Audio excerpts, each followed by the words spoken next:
Oh my gosh, the countdown has ended. Welcome to the Quantum Photons. I thought I was going to have a lot harder time saying that, so I was preparing myself. I was like, but I made it. I did it well, and I spoke well of myself. I spoke well of myself? Nope, I spoke myself well. Welcome to the Quantum Photons. My name is Aaron. That person on the other side of the screen is... Stefan. Hello. Welcome to the podcast. Welcome to the show. So this is our first ever adventure into video podcasting. I have always done audio podcasting for most of my life, and this is Stefan's first opportunity to do anything podcasting-wise, I think. I've done audio podcasting, never video. Okay, but no video. This is okay. New territory Well, then for me too. This is going to be the most exciting thing since sliced cheese or sliced bread, depending on which universe you live in. So today's opening question of the day, it is a quintessential question because this is a science podcast. If you haven't figured it out, I am not looking at my camera because my camera's over wherever it is. It's over there. Hi, camera. So I will be looking askance or askew. Maybe next time I'll put the camera in front so you can see my face, my full frontal face and all its beauty. So the podcast structure is we ask you a question of the day and we answer it, and it can be related to our conversation, or sometimes it's just like, tell us about your feelings about apples, and then we talk about apples for 5 minutes. But that's not today. Today's subject is since it's a science show, right? It's a science show, but everything's science, including science fiction. Who would you be as a chief science officer from the Star Trek movies, shows, all of it? It's all on the table, right? And then what ship would you serve on? Would it be, and you can be specific or you can be general, like the class, like a frigate or an exploration. So if you're playing along at home, on the home game, this is your challenge as well, is to decide, okay, from the many Star Trek shows and movies, which science officer would I want to be, or who best reflects me, and what ship would I serve on? You apparently, Stefan, already had an answer for this. So I have to think while you give us an answer as to your chief science officer and your ship. I didn't have the science officer yet, but I had the ship. Whoops, sorry. Well, right, I'm an amazing host, so I just threw him under the bus. Just hit. There he goes, Stefan. You're fine. He's back there. He'll be fine. That's kind of how it goes as a co-host. But anyhow, just along for the ride. It's gonna be great.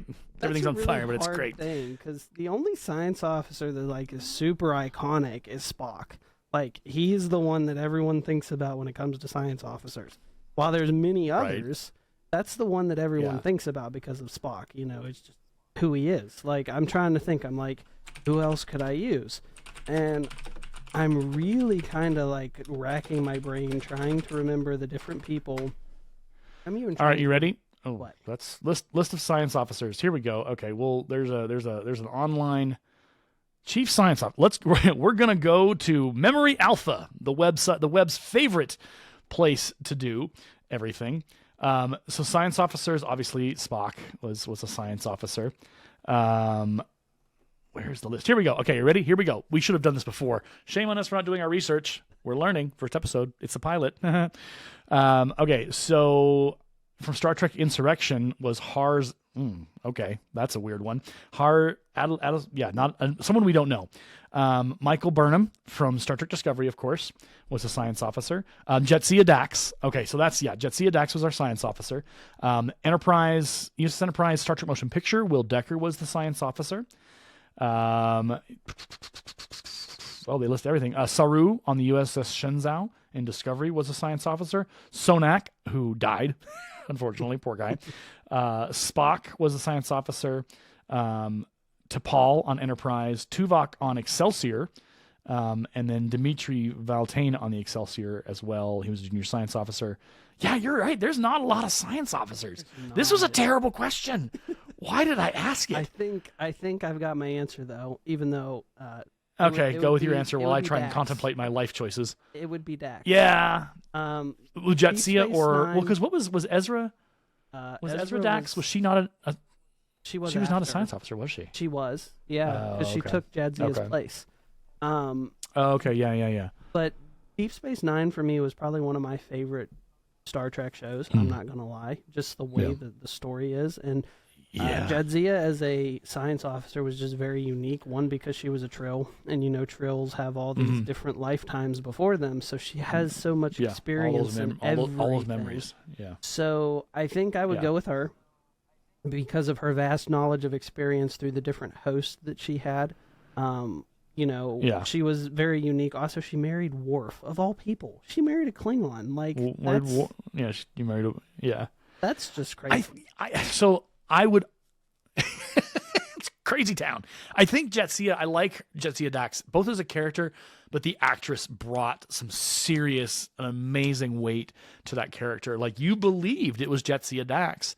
Like, all those memories, and she would call Benjamin Sisko the old man, and all this stuff. Like, all of that was so well done. And it's like you say, a lot of people love DS9 because it dared, in some ways, did not just dared, but it just was different. It was different Trek. It was, it was on a station. Nobody had done Star Trek on a station. It was always a ship. Why? And of course, people were upset by that when it debuted. They're like, well, how dare you? The Star Trek should move. It's like, but I loved it when it came out. And to this day, I will go back and I will watch episodes. I need to do a full watch through. Same. And have you watched the I think it's a Netflix special where they did like a look back on DS9 with all the actors who were around. Yes. That was some of the most beautiful production and conversations, some of the most hilarious as well, but also some of the most heartbreaking because hilarious because it was just like these guys still like each other. They still have that kind of connection. They still share that charisma with each other. Like they got it. But it was also sad because when those writers got together and they started writing, okay, here's what we would do with the next season if we were to give another season now. And I sat on the edge of my seat every time that scene came on screen where they were working through the show and they were talking about, okay, well, this character's here. Well, this character's here. Well, this is happening here. Ooh, we've got a new ship. This is happening here. Okay, DS9. Da da da da da da da da. And I was just like, make this happen, please. Love of all that's holy in the prophets. Make this show happen. And when that special ended, it was just like, but that's never going to happen. We're never going to get that season. We're never going to get the rest of that story that could tell so much more about those characters that we loved. And just adored. And I think that's the power of Star Trek overall. And when we come back from the break, we're going to talk about our Star Trek and our science connections and beginnings.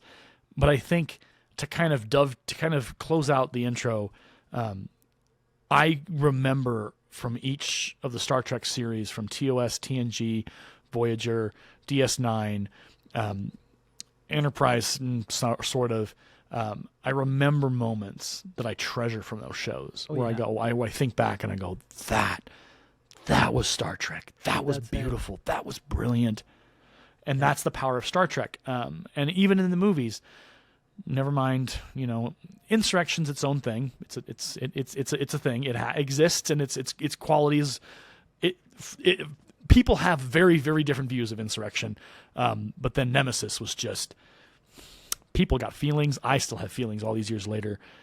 But I would say before Insurrection, like even Generations has some incredible moments that are absolutely Star Trek to the core. And I think that's what I always come back to. It's funny though. I'll tell a story after we come. I'm the person who has that other outlook. I like Nemesis for certain reasons, but my outlook on things is different than other people. So that's exactly the reaction most people give me. Tom Hardy in his first role, and it was a disaster. Oh, it was rough. He was a good actor. Don't get me wrong. He was a great actor. But what they gave him, oh yeah, sweet Nelly. There was a lot of bad parts in that movie, but there was also some really cool parts for me because I'm a nerd through and through, as we know. And one of the coolest things for me was when the Scimitar uncloaked. I'm not gonna lie, that ship, I was just like, they're in trouble. Like, that was my first reaction. All right, we will live to debate the merits of Nemesis another day. Let us take our intro, and we will be back. We're gonna turn our cameras off. Though. We gotta. Shoot. We're gonna go to break. We're gonna go to the intro music. We're gonna come back, and we'll talk about our ships, and then we'll talk about our nerddom. So much to talk about tonight here on the Quantum Photons. Stick with us. We'll be right back after this musical introduction.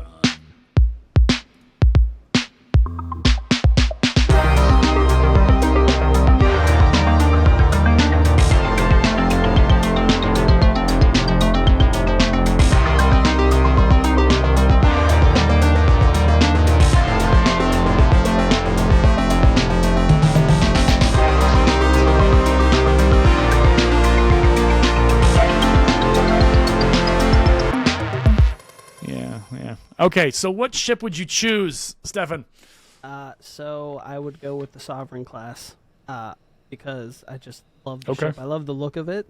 I love that it was captained by Picard, who is one of my favorite captains in any of the Star Trek series. But I just really like the Sovereign for the ship that it was, like its sleek appearance and the way that it was kind of like the ship that everybody wanted to be on. But it was more the fact of like what the ship did and what it what it meant, because it was the Enterprise, and the Enterprise is like the ship that everyone knows in Star Trek. And I just really like the look of the ship. So that would be the ship that I would specifically choose if I had a ship to choose. Okay. Nice. So I have had a great love of they're calling it the Constitution 2 now. It was before we got Picard season 3 and all its awesomeness. The USS Enterprise NCC 1701A was the Constitution refit. Until then, they retconned it, and I'm not mad about it. I don't care. But depending on your perspective, it's the Constitution refit, or more canonically, it's the Constitution 2. I love and unapologetically adore that design. And no matter what you do, no matter how much you threaten me with a good time, I will never, ever, ever, ever, ever, ever, ever, ever, ever, ever, ever give up that ship, because it's the lines are clean, the design of the corridors and the bridge, and it is everything that the design of the evolution of Star Trek could be. Motion picture, but from Wrath of Khan forwards, that bridge and the Enterprise and how it looked was just, I loved it. I would love to serve on one of those. I know they're old. I know they're whatever. My second choice in the more modern age would be the fat one, the Galaxy class, because I grew up on TNG. I grew up watching that ship every single week. And so when Picard Season 3 happened, spoiler alert, coming in for Picard Season 3, if you haven't seen it, what is wrong with you, and why haven't you watched the most amazing television show, Season 3 of ever time? That's hyperbole, forgive me. Go with it. Don't be doing that. That's good. That's the internet comments are going to be like, what? I didn't mean. I was just being hyperbolistic. So I loved the return of the Enterprise D in Picard Season 3 towards the end. It was just like my little teenage heart from watching on my little color TV every week, watching that ship and just seeing it come back in a canon experience was just, it was great. It was nostalgic for a lot of people. So there's a lot of debate, and we at some point will probably sit down and maybe we'll walk through Season 3 and maybe some episodes and talk about it. I love Season 3 for what it was and for what it, and in my opinion, in this little old humble opinion, it closed out the story of TNG. It was a great way to bring it to a close, to apologize for Nemesis, and to redeem the crew and all of that. I will tell you, and this is just me being a nerd, we had FanFest here last year in July, and I got to meet Jonathan Frakes. I got to sit with I got to talk to the dude for what I felt was like 10 minutes, but it may have been only 5, but it felt like 10. There was no line. And so I just walked up and I talked to Liz, like, hey, do I go? She's like, oh yeah, just go ahead. And what do you got to sign up? Here's the thing to say. Okay, cool. Go talk to Mr. Frakes. I was like, Argh. So like any nerd, I'm just like, hello, Mr. Frakes, how are you? But we got to talking about the Picard Season 3. And he started talking about like, yeah, this is what we wanted. We wanted to make sure that our characters were represented, that we were true to those characters, and the writing was good. And I said, look, Mr. Frakes, you know as well as I do that there was a time where Star Trek wasn't around, where there was this great desert of content where we didn't have anything. And I said, please don't stop making Star Trek. And I'm one of probably over the last year, millions of people he's shook hands with. But it was just really cool to talk to the dude and nerd out about Star Trek with Jonathan Frakes. Like, I have never in my 41 years of life had an opportunity to stand across from a Star Trek actor and go, hey, let's talk about the cool thing that you did and why you did it and the intricacies of that thing and all. And like, it was just talking to a fellow Star Trek nerd.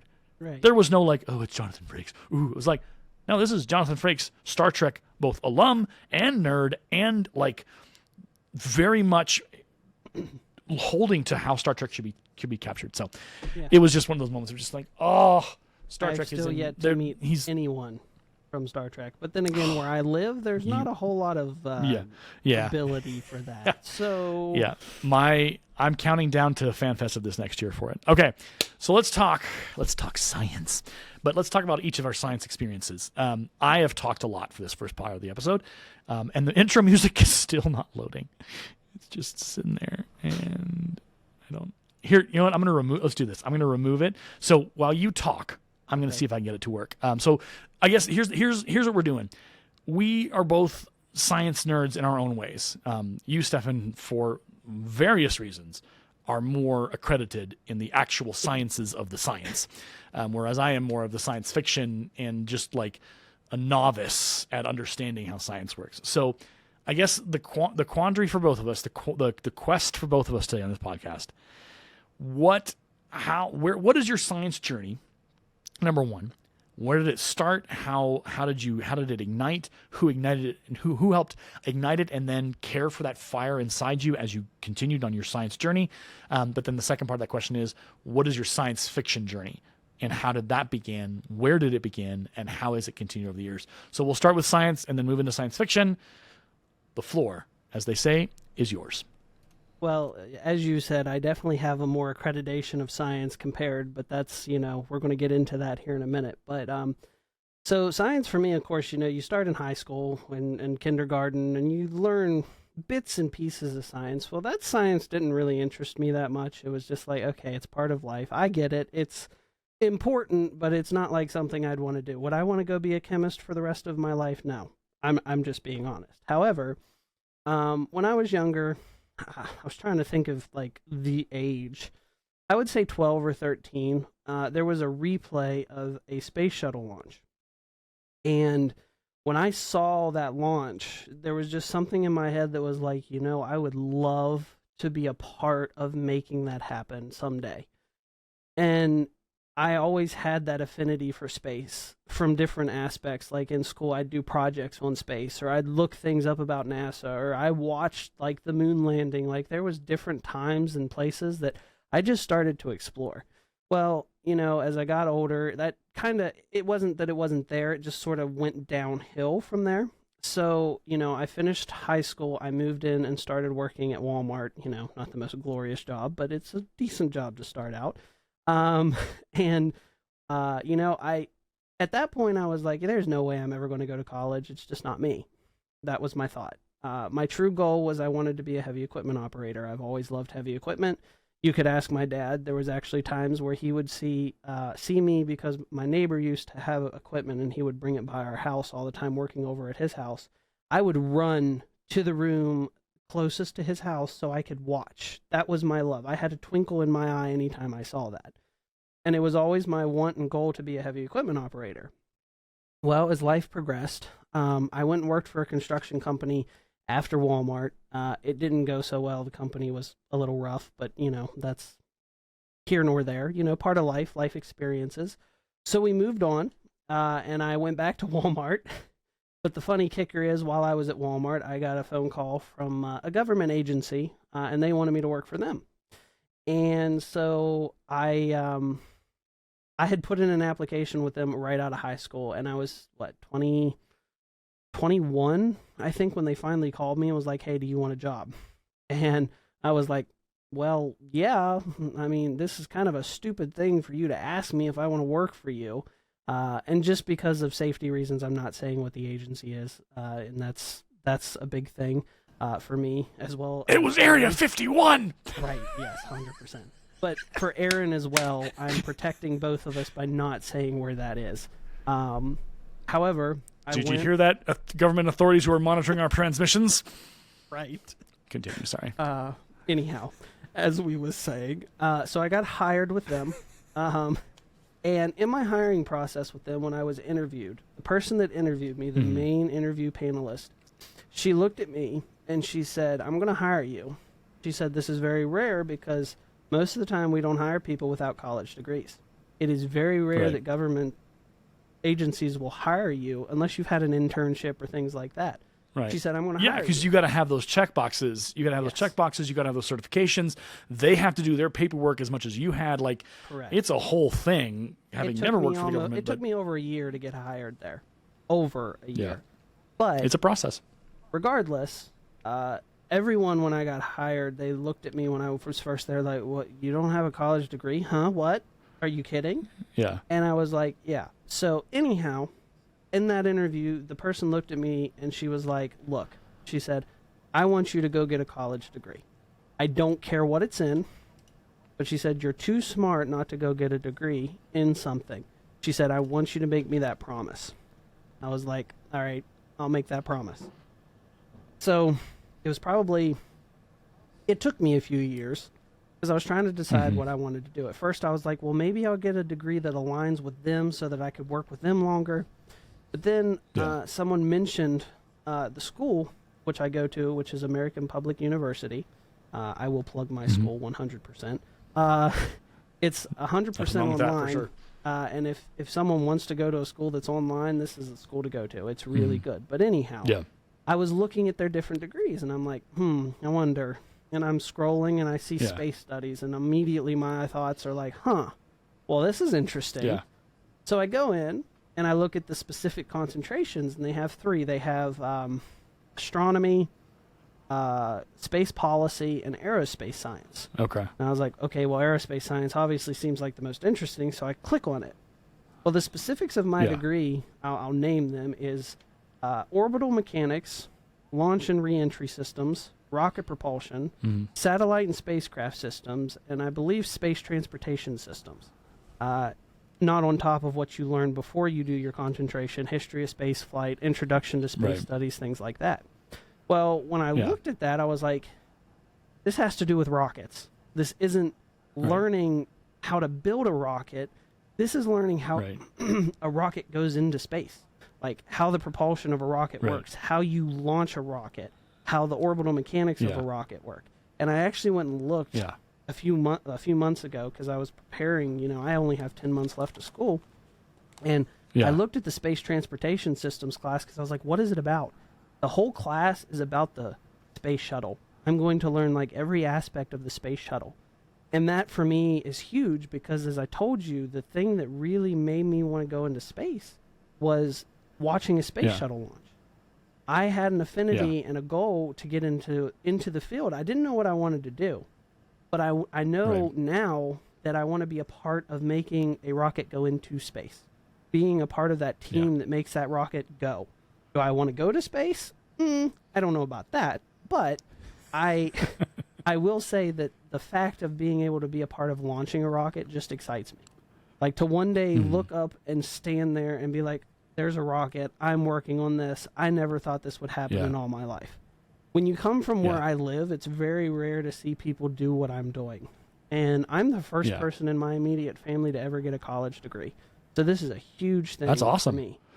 So I'm going to put a pin in that for a second. Like, it's an interesting phenomenon because that's not my experience at all. Like my mom and my dad both, they had college degrees. My brother is a doctor of agricultural economics. Like there is the level of intelligence, and I don't even want to say the words intelligence. I should say, let me rephrase that. The level of education that is existing within my immediate family, and not just within my immediate, but my extended family, is staggering. But to hear that, why is that? Why was that? Why are you like? What is the reason for that to have happened to you? For you to be the one to stand upon the mountain and go, I'm going to make it. I'm going to get the college degree. Well, like I said, the person made me promise to get a degree, and I'm someone that if I make a promise, I'm going to keep it. But also, once I started my degree, I was like, this is huge. Not only for me and my family, but just for me to be able to say that I've done this. Right. Because to get a STEM degree is very difficult. It takes a lot of effort. It takes a lot of work. And in a different way than other degrees. Like every degree is difficult in its own way. But STEM degrees specifically, they deal with science, they deal with math, they deal with engineering. And you got to take all that and put it together. So like I've learned already, I've had to learn chemistry, I've had to learn trigonometry, I've had to learn physics, and all of those classes combined, sometimes I was just like, what am I doing? Why did I decide to do this? This was a mistake, was my thought. But then I'm like, no, it's not a mistake. This is what I want to do. I'm applying myself and I'm doing it. And that was another reason I went for this degree, because it was difficult. Yeah. I had a horrible time when I was younger with math. My teachers weren't the best, and that's not saying that it was their fault. It could have partially been mine. However, I was like, if I really want to make myself challenged to do something bigger, I got to go for a degree that I would never think I could accomplish. And so I've taken chemistry already. Chemistry was the longest class I've taken out of any of the classes. It took 16 weeks. While taking chemistry for an 8 weeks course, I also took trigonometry on top of it. So I was just a glutton for wanting to make sure you know, hurt myself. Those are two things that I don't have any enjoyment of, and the fact that you took both of them at the same time it was rough. Suggests that you enjoyed. Yeah, okay. I'm not gonna say I enjoyed it. Let's not go there. Okay. I had no. So trig is required. Chemistry is just part of the science degree that you have to take that major. I'm never going to be a chemist, like I mentioned. You would never see me doing that. The amount of work that went into formulas, never again.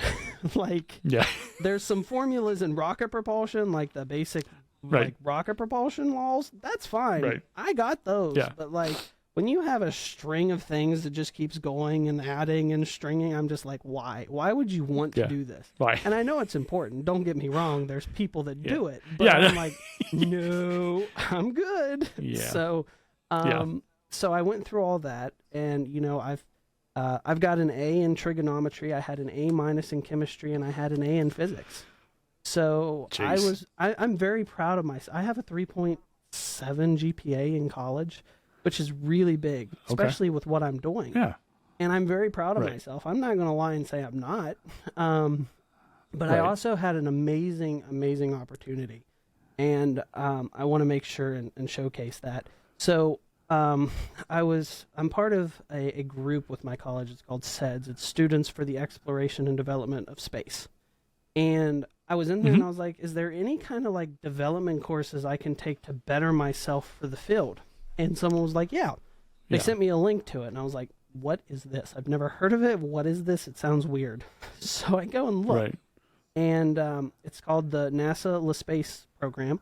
They offer 2 separate academies. And I was looking and I'm like, well, for one, it's free as a college student. But I'm like, this is going to require extra work while still in college. I'm like, do I really want to do this? So I was like, all right, I'm going to do it. So I applied with the Mission Concept Academy. And the Mission Concept Academy for LaSpace, LaSpace actually comes from the shirt that I'm wearing. It is completely funded by the Lucy mission, which is going to the first Trojan asteroids in the galaxy, the whole point of the Lucy mission. So LaSpace stands for, oh goodness, I don't remember right offhand. It's a really big thing. But it is funded by Lucy, which is obviously funded by NASA. So this is a NASA-accredited course that NASA has said, hey, you guys are doing great work. Let's keep doing this. So the Mission Concept Academy specifically teaches you how to build a mission that could actually one day be possible. So I joined, had no idea. I was like, what am I doing? I am way out of my league here. And the one thing that the group says, the leaders say, is you belong here. Don't ever think you don't. And that was one thing that pushed me to continue. Are you ready for the full meaning of LaSpace? I can give it to you. Yes, it's the Lucy Student Pipeline Accelerator and Competency Enabler. There it is. Yeah, I couldn't remember, honestly. There you go. Of course, my brain is thinking of a bunch of things, so that could also be why. So acronyms all over the place. Right. So I got in, and I was told what we're going to do, and I'm like, all right, this seems really interesting, but it also seems like it's going to be a lot of work. So they were like, all right, so when you go to your teams, you'll have positions in the teams of what you want to do.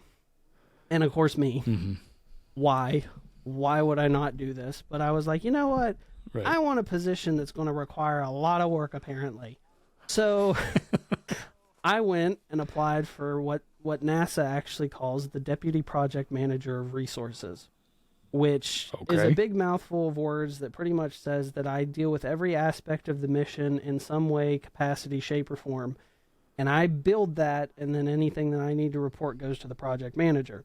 So we had a team meeting in Zoom, and everyone's like, this is what I want to do, this is what I want to do, this is why I have this experience. And I was like, hey guys, so I want to be the deputy project manager. I have prior management experience. I told them how and yada, yada, yada. And they had to vote. Yeah. And so they come back with the vote. And of course, we have a mentor. And the mentor's like, Stefan, just so you know, you got this unanimously, even though you didn't vote for yourself. I was like, I can't vote for myself. That's just weird. So my team had the faith in me to unanimously vote me into this position. And I learned so much. And that would be another podcast entirely to talk about the aspects of building a mission for space. And Absolutely. if we want to do that one day, great. And I can teach you things, Aaron, that you wouldn't know. And you'd be like, this is very interesting. I will learn all of it. I'm so excited to fill my brain with so much science. And that's exactly what I did. I learned so much. I got a certificate of completion. I finished the course. I achieved all of the skill badges that you could get within as well, and so that was one of the biggest things that I've taken in steps. Now I've made connections everywhere. I have connections in NASA. I have connections in SpaceX. I have connections in United Launch Alliance. I have connections here and there and everywhere. Now, can those people help me get jobs? Not exactly, but they can help show me what I need to do to get there. And I've actually put in an application with United Launch Alliance, and I'm waiting with very much excitement to hear back about that. So, anyways, back to my college. My final degree, and this is a big mouthful. So I'm getting a Bachelor of Science in Space Studies with a concentration in aerospace science, a minor in security management, and a certification in IT infrastructure security. So I'm adding that degree with two other aspects that actually would, be applicable in the field, because security in the space field is paramount. We got to keep that secure. Yeah. And IT related things, everything uses computers. It's just part of it. So I was like, what can I do to better that? So, that's what I did. I went and I got those two specific add-ons to my degree. I finished the security minor, and I got an A in every single one of those classes, which it kind of helped with the government agency I worked at, because I had some of the aspects of how security worked, and that was a great thing. Everything you use in life can be applicable in some way or another to later parts of your life, and you may not even recognize or know it. And so, in between, I should say this, after leaving the government agency, I was unemployed for a little while. And I achieved the other goal that I wanted in life. I am a certified heavy equipment operator. I went for a class and I got that operator certification. Now, most companies won't hire me because I don't have seat time, because that's a dumb thing. You need seat time, but they won't give you seat time, so it's whatever. But I have that degree. I have that certification, and I know I've done it. So I've achieved those rungs of what I wanted to do since I was little. And being 10 months out from college, I'm super excited to see what's going to happen, when I finally get my degree, because my goal and my want in life is big. And people look at me and they're like, you mean you're going to be a rocket scientist? And I'm like, I guess in a way, because what I've had to learn and the things that I've learned, that is true. And you asked who the driving force is. Honestly, the driving force is me, but my parents. I will give them full credit, because they've been proud of me through all of it. They've, I'll see them go and talk to someone, and they'll be like, "Oh yeah, he's going to go work in the space industry," and you can just see like a twinkle, especially with my dad. He was just so excited when I told him what I wanted to do. And it makes me feel so good to know that my parents, even though they didn't go to college, they're so excited for me to take that step and do something they did.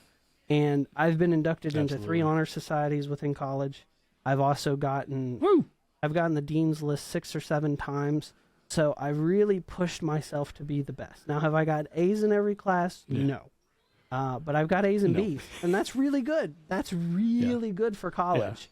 That's really my education, my love for science. That's how it came about. And I'm sure at some point we'll talk about rockets. We'll talk about all the different things that I love about space. Right. But that's the main core of how I became excited to work in the space industry, to love the space industry. That's awesome. I could talk to you about it for hours. I do it at work with people, especially the person who works next, sits next to me all day. He's like, "You really love this, don't you?" I'm like, "Obviously, I do."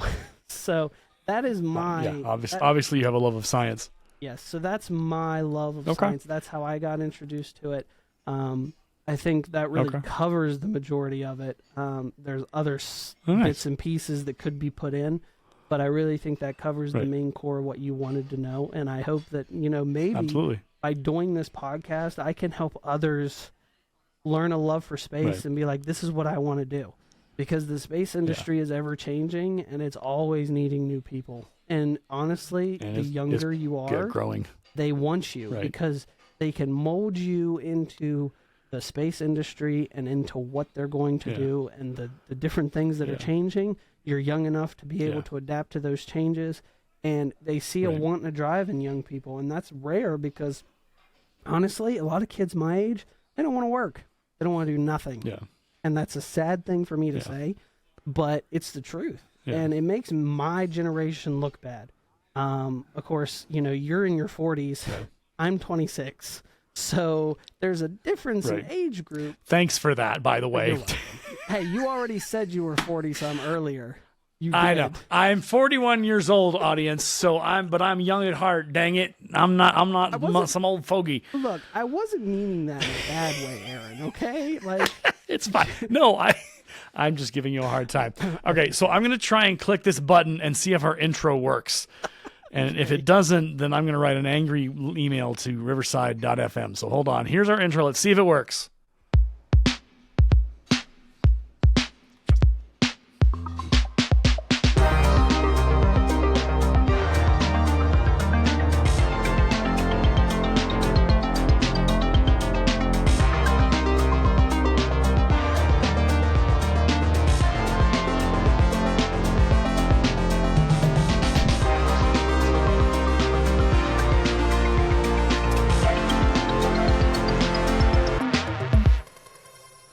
So there's our intro. It finally worked.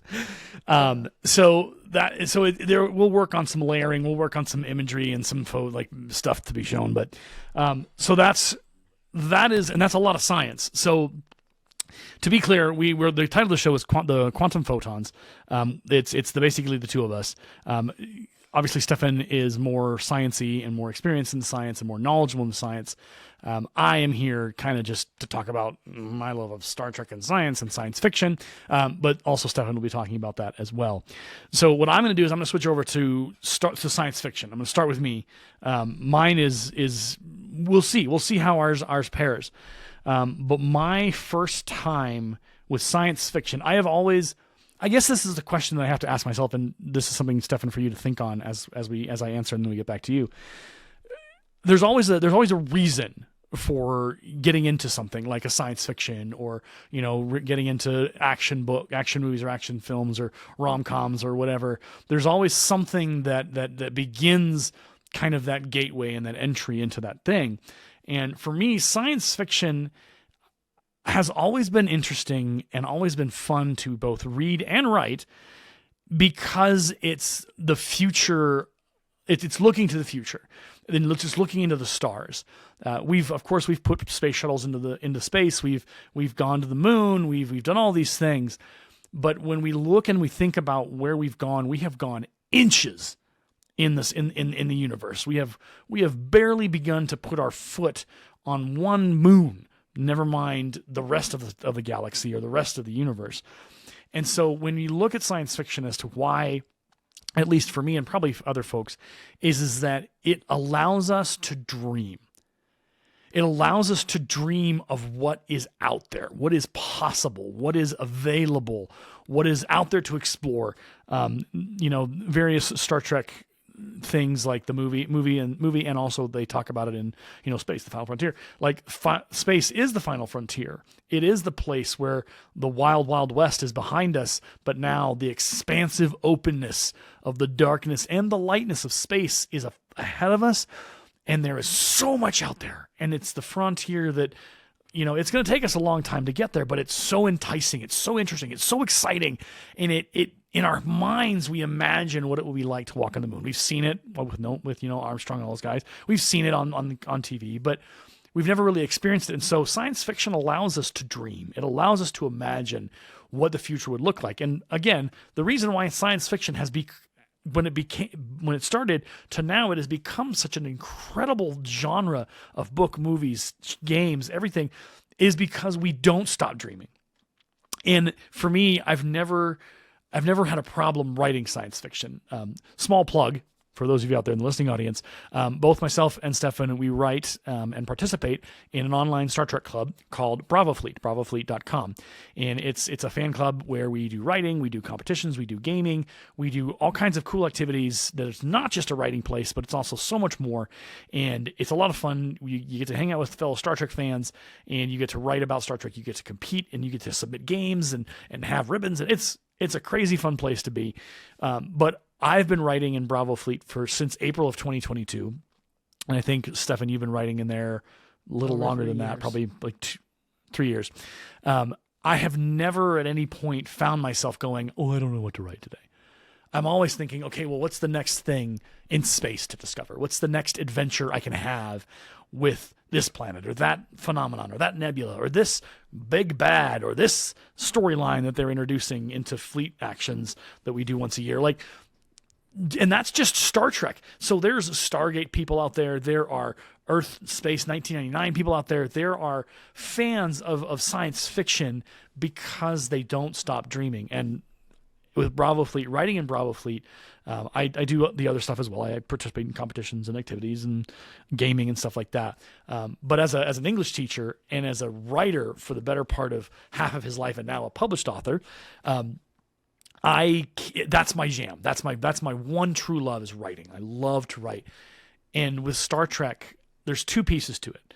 So Star Trek, what I love about Star Trek, and we talk about it a lot on the Discord servers of Bravo Fleet at times, about how Star Trek, the dream of Star Trek is that it is our better angels, that it is our betterness, it is us being better about things in this world and in the universe, that we have moved past certain things, and we have found a way to be beyond our what we have here in 2024 and in our modern age, that there is a core belief in the Federation, and there's a core idealism that doesn't fade, that is constantly being fired, that is constantly being fed and passionately embraced and talked about and used throughout the operations in Star Trek when you talk about the TV shows and all that kind of stuff.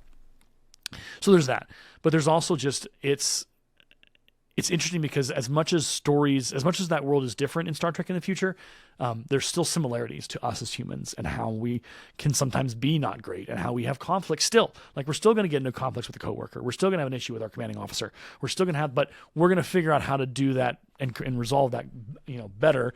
So and it's also an allegory for like stuff that we're going through in our lifetimes here. A lot of Star Trek was modern kind of tales told through the lens of the future, of a future Star Trek situation of, with the Enterprise and all this stuff. So Star Trek just has always been, this is actually, I know this is kind of like prideful of me, and I freely admit this. So, accuse me as all you want. It's okay. I'm admitting it now. I love to talk about Jonathan Frakes in my meeting with him because it's just, I will never experience that ever again in my life. So I think I was talking to him about it, and I just lost my train of thought. Oh, no. Jonathan Frakes. That did it. Just the Frakes. name. Just the name. That got me going. I remembered the time I talked to him. I'll get back. I got to find it. Sorry. Literally, it just, you've probably experienced this out there in the world. Like, you're thinking of something and you're getting in, you're like, oh yeah, I've got this thing I'm going to talk about. And then it's gone into the air. So yeah, I don't know. So Star Trek for me has been just that. It's that next thing. It's we're doing it better, and we're trying. We're I don't know. There's still stories to be told. And I really wish that I remember that thing that I was talking to Jonathan Frakes about. It'll come back around. I guarantee you. In like 15 minutes, I'll be like, oh, I remember. But I don't, because it was there. And it was as an aside, because this is a really cool thing. The Enterprise the ship name has been used in actual real life things. It's in the Navy. Yeah. It was a space shuttle.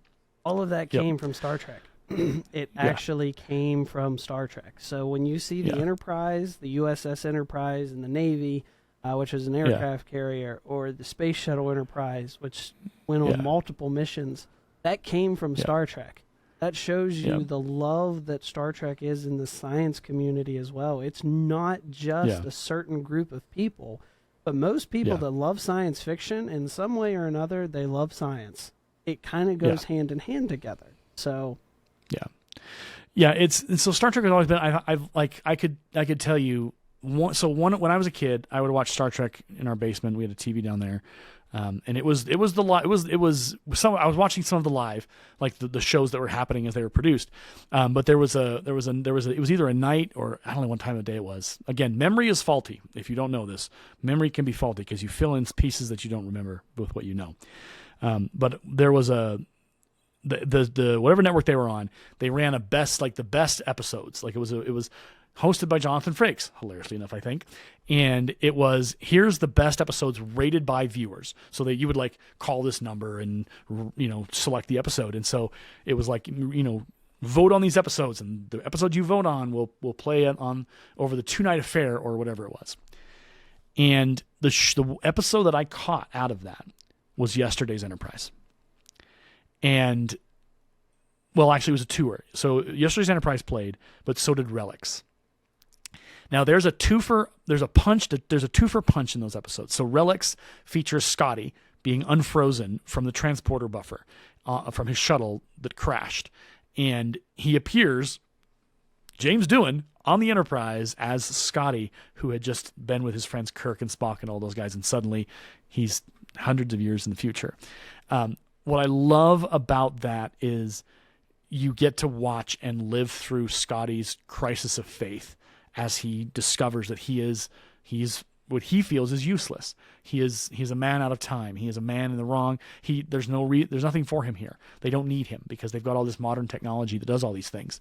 And the heartbreaking moment, which to this day when I talk about it, I get a little like choked up about it because again it's just it's weird. Fandom is weird, but it's wonderful. The moment where he goes to the holodeck and he's been drinking, he's got a drink, and he's like, "Give me the USS Enterprise, NCC 1701, no bloody A, B, C," whatever. He goes in, and it's the original bridge.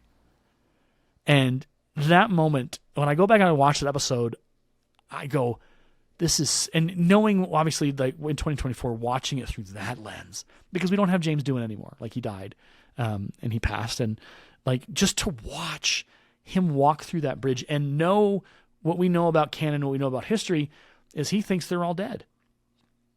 He's lived beyond them. None of them are alive. He is the last of them left. And you can just see as he looks from chair to chair to chair, knowing in his mind, I'm the last Enterprise crew member. They're all dead. And that's just, it's a poignant and powerful moment. And obviously by the end, Scotty is able to help. He's able to contribute to the situation, and he is redeemed, and he gets in his ship and he travels on. Yesterday's Enterprise, I love it because they solved the Enterprise C problem. Because up until that point, we didn't have a B at that point either. We didn't have generations at that point. But we were like, well, we need to figure out a way maybe to show the Enterprise C. Well, bring it back through time travel. And the additional layer to this episode, which to this day makes me cheer, is they brought Denise Crosby back. And that's a whole story. Her time on TNG and how it ended. If you want to Google that one and dig into the sordid story of that mess, she was done a huge disservice in that. And to this day, she'll talk about it honestly. She'll be like, yeah, this is what happened. But bringing her back for Yesterday's Enterprise was really cool. It also let us set up for future returns with the reunification episodes and Sayla and all of that. So it was brilliant. But I love Yesterday's Enterprise because we get a picture of the world before, and we get a picture what has how the world could have been different, how the next generation could have been different, how war could have. Anyway, I love the layers of the show, and I love how they work it in there. And so those 2 episodes, when I watched them on the best of, and then of course best of both worlds, and so it was all the big shit, it was all the big episodes, and that cemented it. I was like, Star Trek, my baby, I'm doing it. Let's do this. And so for the longest time, I would catch it on when I could. I would buy the movies, I would whatever. And then streaming came around, and and then Voyager, and then DS9, and it was, my Star Trek life was full. And then of course we had the Great Desert, and then we had the return of Star Trek through Discovery and Strange New Worlds and all the things we've had. So my Star Trek and my science fiction love has been through books. I've read a lot of science fiction. I'm writing a science fiction book, trying to, at least. It's not Star Trek, obviously, it's my own property, but like there's just so much of imagination and beauty in Star Trek, and how it sees the world and how it shows the world. It is a different world, but it is also the same world in some ways. And it just, I don't know. Now I remember I got it. It came back. So as I was talking to Jonathan Frakes, see, I told you it would come back. So I was talking to Jonathan Frakes, and I told him, I said, look, I love Doctor Who. I love Star Wars. I like Doctor Who. I like Star Wars. I like these other science fiction shows, whatever. I said, but I always, every single time, I come back to Star Trek. Without question, it is my absolute first and center point. It is my true north of science fiction for me, because as a child, I watched in wonder at what they did on that show. I watched as they created these worlds and these aliens and these stories and these plots and these characters of Worf and of Deanna Troi and of all these interesting and unique people and characters and experiences and backgrounds. It was like the world is so much bigger. I mean, I loved Geordi LaForge. No questions asked. One of my favorite engineers of all time. Scotty, special place in my heart. I can't do it, God, whatever. But Geordi was just, LeVar Burton brought such weight and whatever to that role. It was incredible. But it's like, I always come back to Star Trek. And despite, the unevenness that Star Trek has had over the years, I still it's managed to find its center again. Like Strange New Worlds. I love Strange New Worlds. It is my absolute, I am in love with Strange New Worlds. I love what they've done in both the seasons. I'm looking forward to season 3, what they're going to do with it. Like, oh my gosh, you brought the Gorn.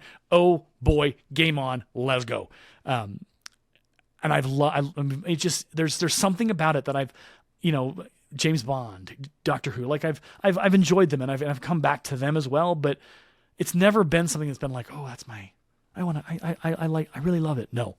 The one fandom, the one genre, the one world, the one property that I just cannot separate myself from is Star Trek. So, and that's part of why we talked about Bravo Fleet earlier, is when I stumbled onto Bravo Fleet. I'd been doing play by email writing for years, not knowing that there was a better way of doing things. And so when I stumbled into Bravo Fleet, I was like, what? The BFMS, which is the Bravo Fleet Management System. It was like, it's amazing, and it functions, and it works, and it's intuitive, and what? It's a thing. It's beautiful. It's a beautiful thing. It's just like, it's like at the end of, 2001: A Space Odyssey. My God, it's beautiful. It is. But it's a lot of fun because it allows for so many different things to happen between the writing and the competing and the gaming and all that other stuff. But I've been doing it going on. It'll be 2 years in April, because I love to write stories in that universe. I love to write stories about exploration, about stories that are modern kind of morality plays, which is what the original series was in the beginning. It was a lot of it morality plays about modern situations that were occurring, and they were telling it in a different way to kind of get you to think about it differently, or to kind of just, put your head up against the mirror and go, hey, look at what you're doing. Like, that was the brilliance of Star Trek and Gene Roddenberry and his vision, that has been extrapolated over the years. So it's just, I cannot say enough about my love for Star Trek. I don't know how to make it more real or more serious or more understandable other than just keep rambling on, which no one wants me to keep rambling. But it's like, it's so good, and it's so powerful, and it's so Yeah, well, it's so meaningful. And again, not to reference my conversation with Jonathan Frakes, but sort of reference, like that's what we talked about. We talked about how important Star Trek was and why it was important that these characters get on screen and be honored and be written well and to be reflected well. And he talked like it was one of those things, you know, I here, we'll go look at how old Jonathan Frakes is because I didn't do my research. Jonathan Frakes' age. Oh my gosh, he's 71 years old. Please don't go anywhere, Jonathan Frakes. We need you. He does not look it at all. No, God, he is aged like, man. I want to know his workout routine and his doctor because he's done some. He's incredible. Tea. But yeah, Earl Grey tea, hot. But like, just being out yeah. The love of Star Trek is, you know, when you meet a Star Trek fan, you don't spend 5 minutes talking about it. You go, oh, it's the Star Wars, oh, these episodes. Oh, yeah. Okay, whatever. Yeah. Star Trek. Oh, what's your favorite episode? What's your favorite character? What's your favorite starship? What's your favorite thing? What do you think about it? And you could just go. And that's what you and I have kind of been back and forth on, like Star Trek talking about it. And I don't talk, and again, no shame on any of these products any of these shows. I don't talk about like Doctor Who like this a lot. It's a great show, good science fiction, awesome British television, but it's not my jam. It's not my center, my Star Trek center. You know, I don't talk about Star Wars as much about like this. I can get heated about the prequels and everything else, but that's boring and nobody wants to hear that because it's been done 50 million times. But like, I don't like the science fiction. Star Trek is it. That's my jam. That's my home. And it's interesting. And then we'll talk about your Star Trek history and then we'll close the show out here.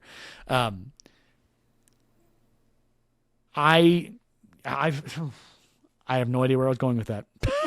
Second time in the show that's happened.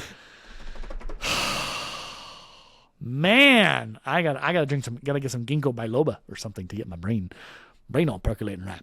All right. I don't know what I was going to talk about. It'll come back again, probably. All right. So, Stefan, so I started with TNG and then I backtracked. Then I went to TOS and then I went through the Voyager experience and went through the DS9 experience and all the like Enterprise and all that. Where did you start and where did you then, how did it grow for you, for your Star Trek, or I guess more or less science fiction? Because we've got Andromeda. We can also talk about that. Like there's so many other shows that have faded because they're not a part of a currently produced franchise. So I guess take us through your sci-fi. My journey is definitely different than yours. Star Trek was not good. I like it. It was not my first science fiction show. In fact, it was probably on the back burner at first. My first love of science fiction was Star Wars. I saw it in my grandma's. Blasphemy! Look, let me tell my story, okay? Okay. I'll just. So, I saw it at my grandma's one night. Yeah. She was like, "We're going to watch something," and she turned on Star Wars, and it was just, I don't know, it was just that, as you was talking about, that different place, like that something that you don't see, like, you know, Jedi throwing lightsabers was just cool. I mean, of course I was young at this time, don't get me wrong, but I had an affinity and a love for Star Wars. In fact, if you go up to my room right now, you'll see 4 different Lego sets that are Star Wars, and you will see a actual dueling lightsaber, double-bladed, that I could actually use, and a dark saber that I could use, because I do, at a core, still love Star Wars in certain ways. So that's why I said it's way different for you than it is for me. Right. And it's very interesting because that makes us unique, but it doesn't change the fact that we mesh. And so, so around 14 years old, a buddy of mine who I met through, what was it? Can't remember exactly how it happened, but I got invited into a forum, a Star Wars forum. Oh boy, now we're talking back. BBS, the BBS dial-up days. It was called Raptor Fleet. It was about the Imperial Remnant, is what it was. It was literally, it was a thing. It was a huge thing. And if you would go back, I should find it if I could, and show you the first post I ever made creative writing, you would laugh. Yeah. In fact, me and my buddy, who I am still friends with today and met in that group, we go back and look at how improved my writing came over that post. It was something else. Like, there was one period in the entire thing, and it was at the very end of the post. So it was great. It was a good time. I laugh about it because it showed my improvement. And so I was with that group for a year or 2 years, and then everyone just sort of disappeared. The group went to the wayside. And I was like, man, I still want to write. And my buddy, who was an avid Star Trek fan, was like, hey, why don't you write Star Trek? And I'm like, well, I've watched a little bit here and there. You know, I've seen some TNG. Right. TNG is probably what started me on Star Trek, honestly, Picard. But I was like, all right, let's do it. So I joined a group. Group's still around, but it was a play-by-email group. And good old PB. Okay, so let me explain this for those who are going to be out there and be like, what in the world are these acronyms?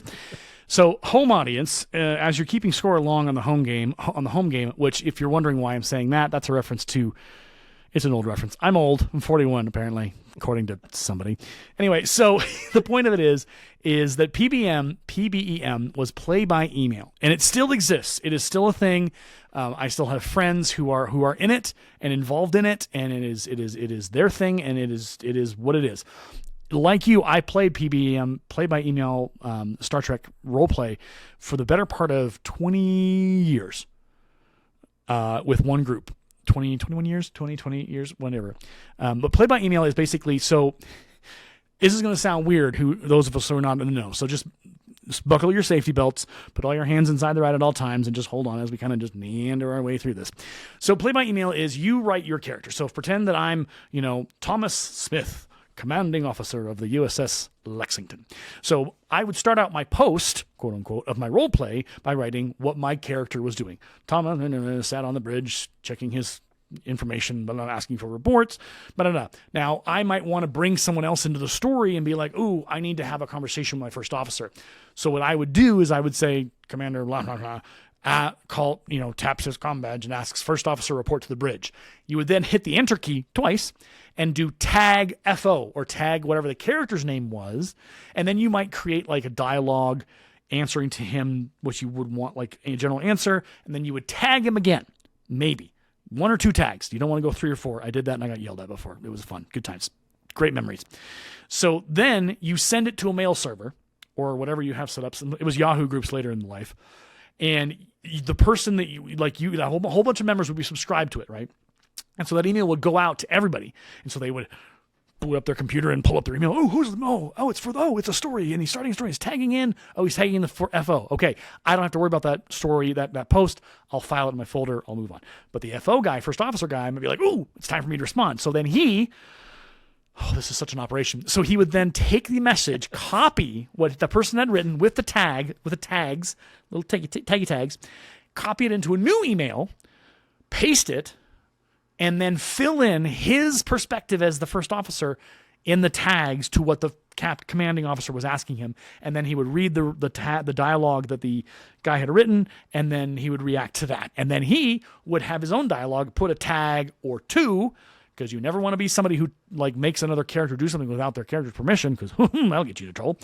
Mm-hmm. And then he would then email that to the web server, put his position title, and then sometimes some people put times and days or whatever. It can get really complicated. And then he sends that to the email server, and that just goes on until the story is fully written, and it's a big old long and on and on. And then at that point, not only do you have those 2 characters interacting, but you have other characters or people who have their characters are going to start interacting as well, and they're going to start sending emails back and forth to the list server with tag and all this stuff.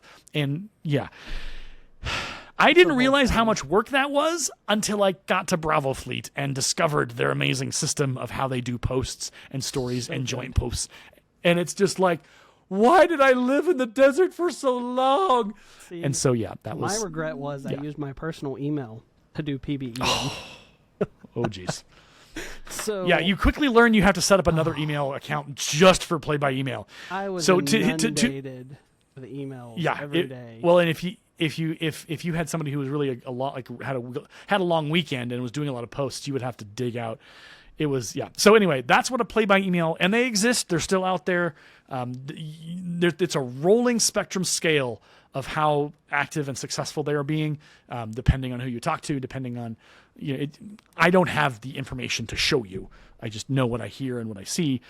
So there's a lot. It's still active. I still have the people that I wrote with for 20 years. They're still doing their thing. They've got it going, and they're still writing, and they're still loving it. So no shame in that game, I guess, for me. But it's like I could never go back. Nope. If you said, okay, you got to go back and do that, I'd be like, I need a manual again. I got to figure out how to write like this again. Because really, I got to learn it all over again. There's a lot of ring rust. I can't get back in the ring on this.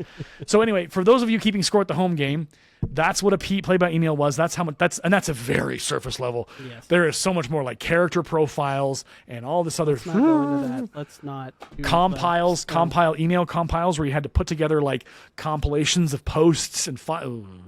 So anyway, so now we're gonna put the pin back in. We're gonna give it back to Stefan and walk us through the PBM experience or what your PBM journey was like. So my PBM journey, I was a staff member on my ship. So Okay. I got to see a lot of things. I helped to track the post of the people on my ship and had to have a certain requirement of posts on the ship. There was one month I had over 60 some posts, and that was extremely high. And I'm like, how did I do this in my life? What is wrong with me? Like email post out of everything. And like my buddy, we wrote a post recently because he wanted to do like a closing post to like our story, even though I'm not there no more. He formatted it back in the way they do it in the PBEM, and I'm like, no, this is so difficult for me to write like this again. But I did it, and I moved on. So I was there for a little while, and some things happened. I left, and as Aaron said, I'm in Bravo Fleet. And when I first started Bravo Fleet, I was a little leery, after what happened at the other one. I'm like, should I do this? Do I want to do this? And I was like, all right, I'm going to. So I come into Bravo Fleet, and the way they do everything was different. Like, they're like, oh yeah, we use the BFMS. This is the BFMS. We do everything in the BFMS. And I'm like, what is the BFMS? Right. What is this thing that is so mentioned? And then I learned what the BFMS was. And I will say, an honest plug to Bravo Fleet, the the engineering office, the people that do the IT work have refined the BFMS over the last few years and made it such an amazing thing with so many more great things to come. So if any of our listeners like writing Star Trek and want to give it a try, Bravo Fleet, we would love to have you join us. If you have questions, me and Aaron would be glad to answer them. Bravo Fleet is the point that Go ahead. The nice thing about Bravo Fleet is there's an academy course. There's a bunch of academy courses for new members that you can start to take and work through in our academy group of people of all folks. It's all volunteer who staff the command groups and everything else like that. There are academy courses that are some of the most helpful things of getting you to understand. Okay, here's how Bravo Fleet does things in their own way because it's a different system and it's been going on, like you said, for quite some time. And there's courses where you can learn how to build. Bravo Fleet's that's been around a since long time, which is when I was born, funnily enough. So it's as old as I am. It's got its driver's license. It can go get some adult beverages. It's great. But yeah, there's a lot. There's a learning curve with any fleet and any writing group you join. But here we have a lot of good setup. Anyway, I could be a gospel, not a gospel. That's the wrong word. I could be an apostle. Nope, that's the wrong word. I could evangelize you about. That's the right one. I got it in 3. I could evangelize you about Bravo Fleet until the cows come home. But we don't have any cows, and they're not coming home. So you should check them out. BravoFleet.com. There's a lot of cool stuff. There's Discord channels. It's a great community, and we're always excited for new folks to check it out. There's a process to kind of, as you grow and you get through the different sections and you're given more opportunities as you participate more with everything that we've got going on there. It's a really cool thing. So back to your story. We jumped on the Bravo Fleet wagon, but now we got to jump back on the Stefan wagon. We do. But Bravo Fleet, you mentioned it. I needed to mention it as well because I've been there. Like I said, a little longer than you, and I've seen some really cool things, and I definitely wanted to say something there.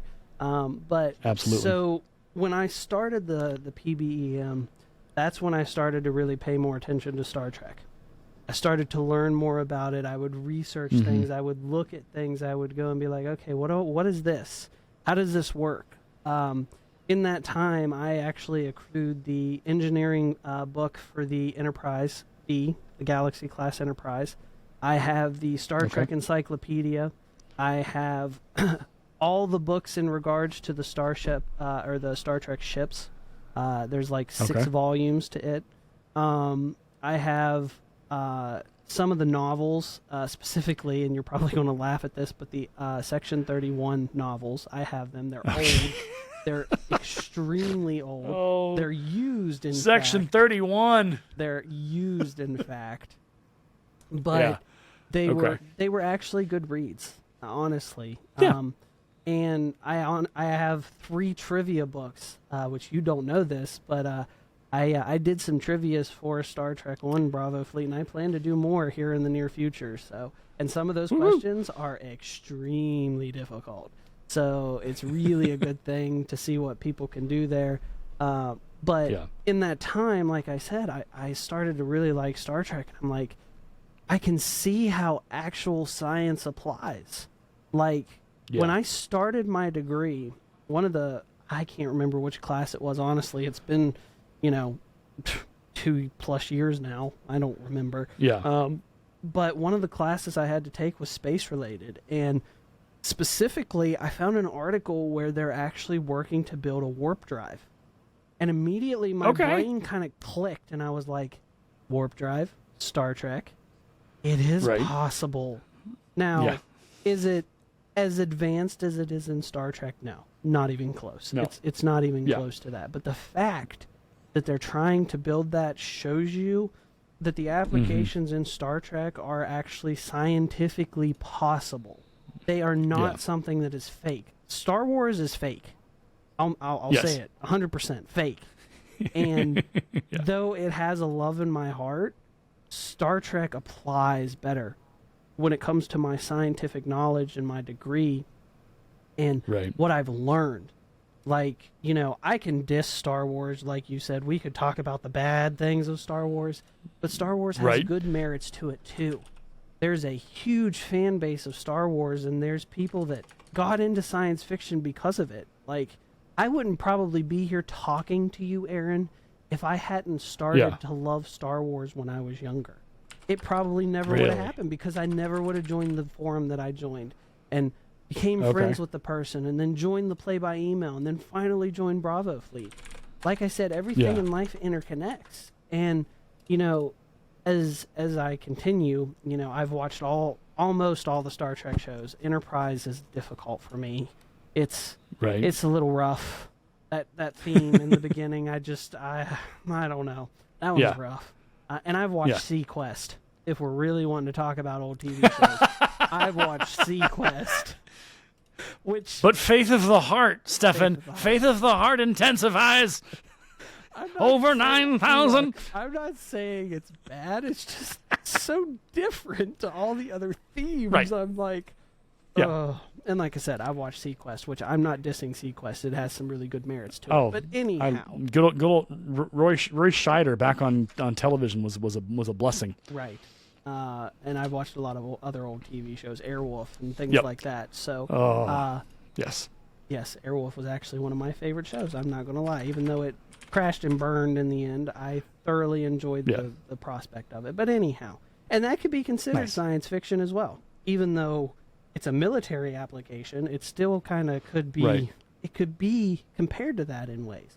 And so, I've watched, like I said, all the Star Treks, and just like you, Strange New Worlds. When that first season came out, me and my mom actually sat down and was watching it because my dad's not as huge of a Star Trek fan. He'll watch it every now and again, but me and my mom sat down and we watched Strange New Worlds, and I'm just like, this this is Star Trek. This is what Star Trek has needed for so long.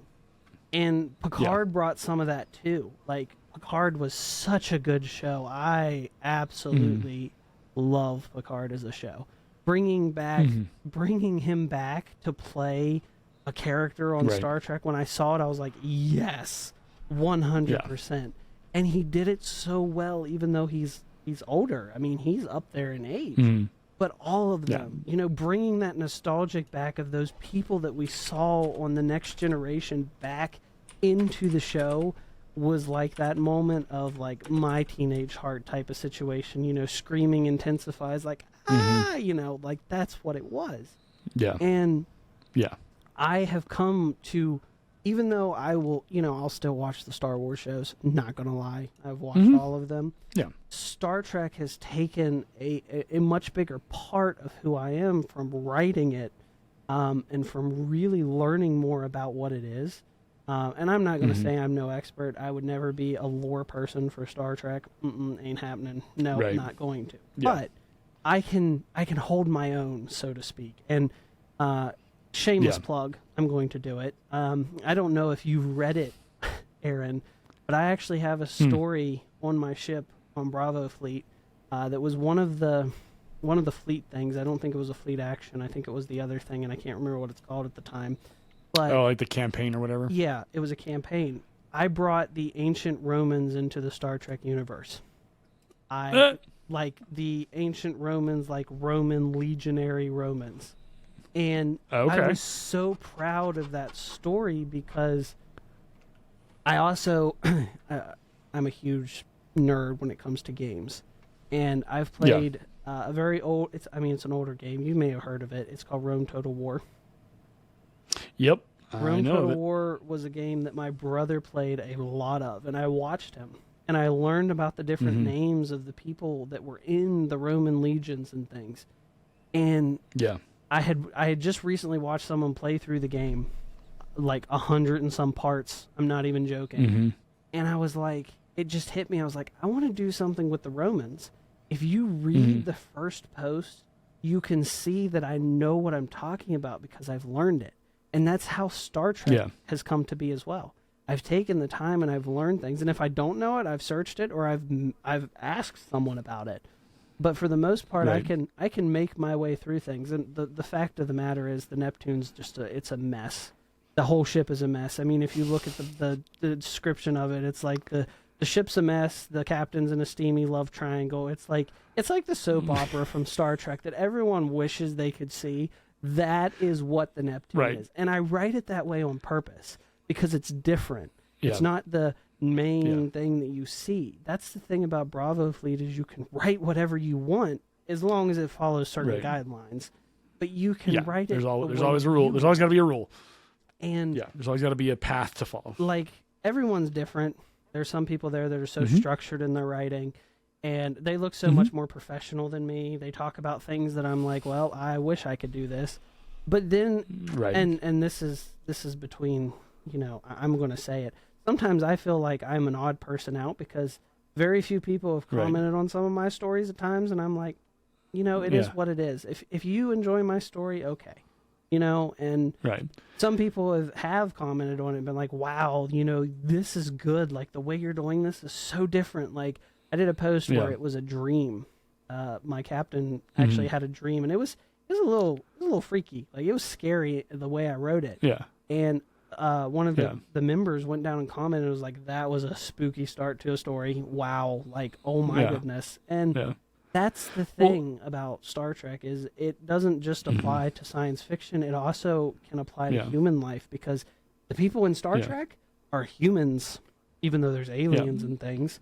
There's humans, and those humans have the same emotions and the same things that we deal with on a daily basis. And that's really what makes Star Trek different compared to Star Wars or Doctor Who. I mean, Doctor Who has humans, but it has that's the whole thing.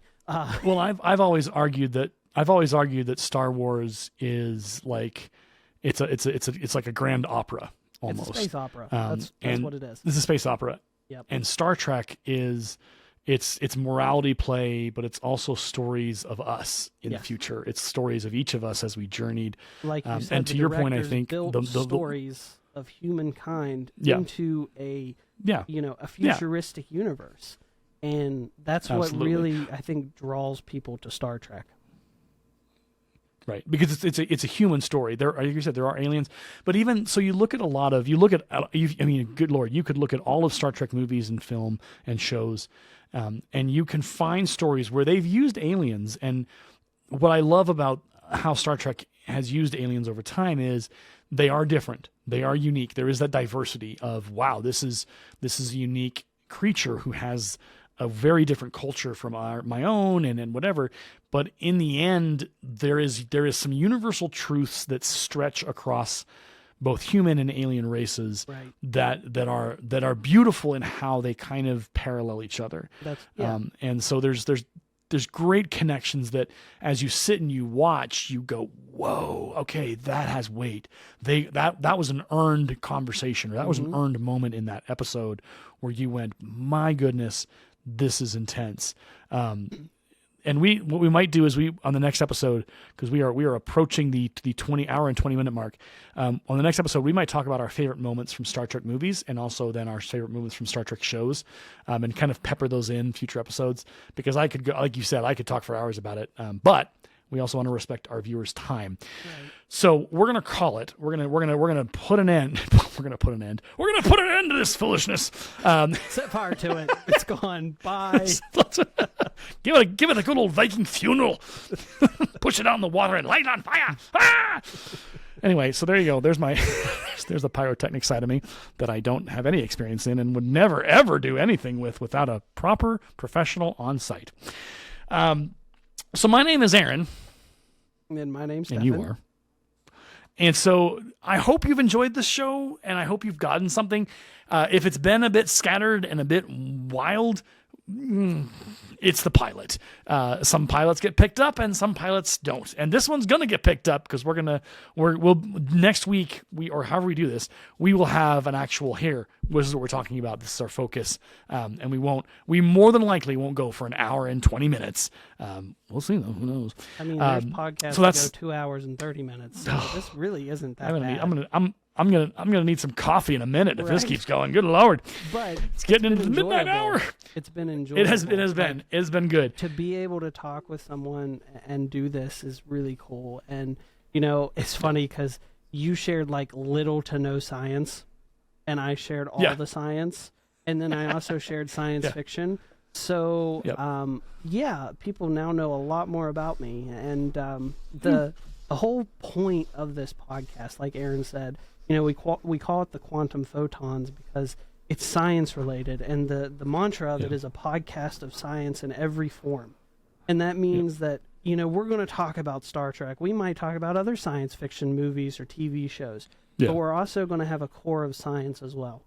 And it seems the majority of that will be me, but I might throw it and make a ringer and make Aaron do research to learn about science. Oh, I am building a dissertation level case to bring Pluto back into the solar system. So I'll love to hear don't you? I will love to hear it is on like Donkey Kong. We're gonna bring Pluto back because that little ray of sunshine. He doesn't really sunshine. He's just a cold blue little whatever. Anyway, he's coming back, and he's a planet in the solar system. If you don't know that, he's a planet, and he deserves to be such. I'm gonna write a strongly worded letter to NASA and tell them they're gonna do it. That's not gonna help me by any means. Don't I know. They'll throw that letter away.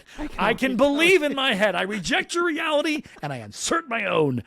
But anyhow, like I said, this is to be enjoyable for everyone. And even if you don't like science fiction, the whole point of this is to show you the point of view of people who do like science fiction, so that maybe you'll be like, hey, maybe I should check Star Trek out. Maybe I should see what it's like.